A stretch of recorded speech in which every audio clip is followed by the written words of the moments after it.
bring the dynamic Chairman O'Malley Yeshitela.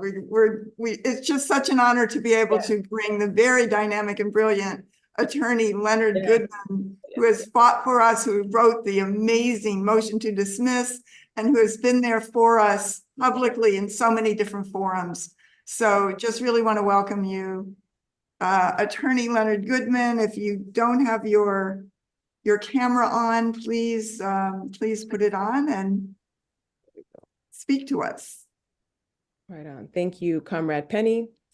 And Uhuru Leonard, we see you now. Yeah. Hi. Thank you for not making me follow O'Malley because I don't.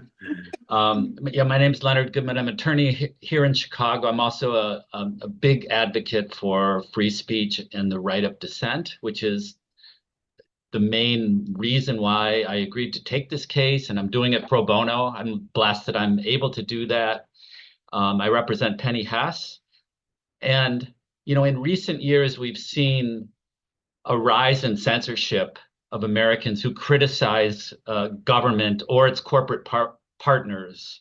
And this has been done by government agencies pressuring media organizations like Twitter, Facebook, and Google to censor ordinary Americans who speak out in opposition to government policies or corporate policies often.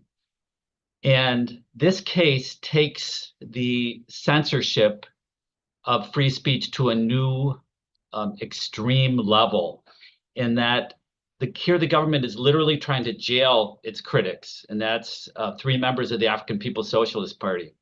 For 50 years, the party has criticized U.S. foreign policy, and in particular, U.S. and Western interference in other sovereign nations, including CIA regime change operations and coups in more than a dozen countries. And you can read the position of the party in their newspaper, The Burning Spear, going back 30, 40 years of consistent criticism of U.S. imperialism and Western imperialism. This includes criticism of NATO expansion to the east. For decades, the party has criticized that in violation of promises made by the United States at the time of the reunification of Germany.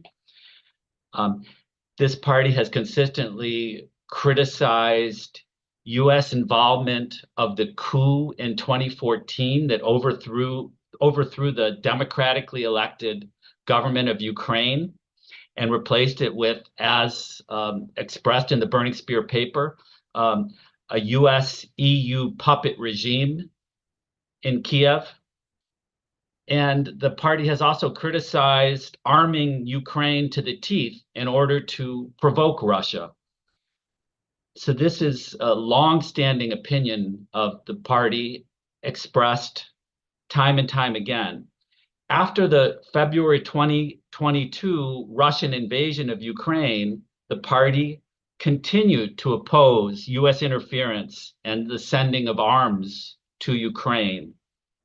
5 months later, as Jesse and others have told you already, the party headquarters and the homes of the 3 defendants were raided by federal agents, and they were named in a federal indictment.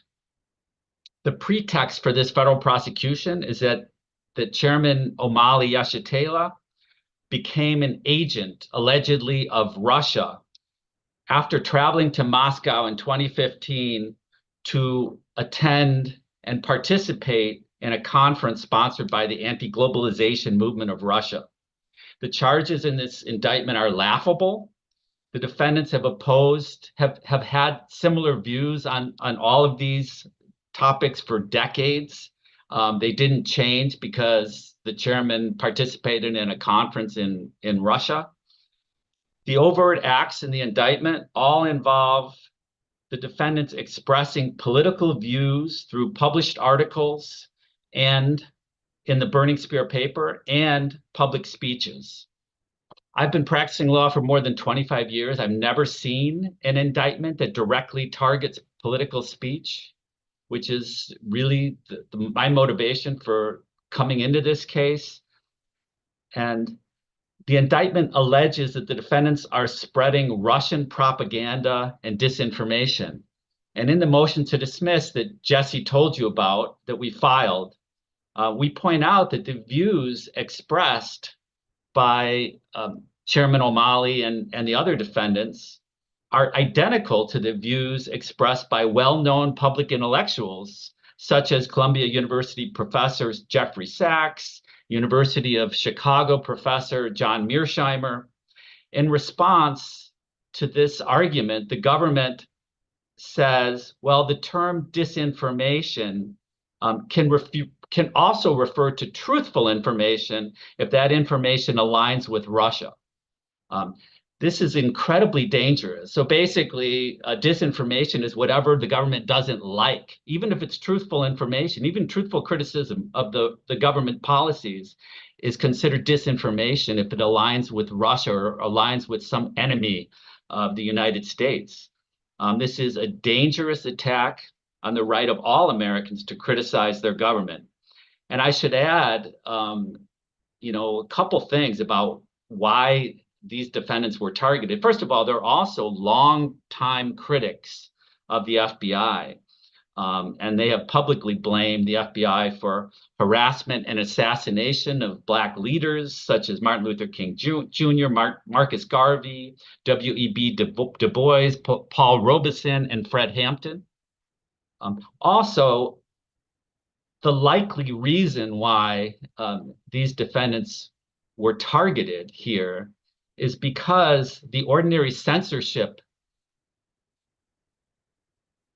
practices that the government has been using to shut people up who are dissenters and critics doesn't work that well with the African People's Socialist Party, because they can talk directly to their supporters with their own newspaper and their own radio station. They have means to communicate without having to go through Google and Facebook, which is part of the reason why I think they're considered such a threat. And that's why I think this is such an important case. I encourage everybody to support these folks and see this to a just conclusion. And certainly me and the other lawyers are going to do everything in our power to make sure that this case comes out as a victory for the African People's Socialist Party. Thank you all.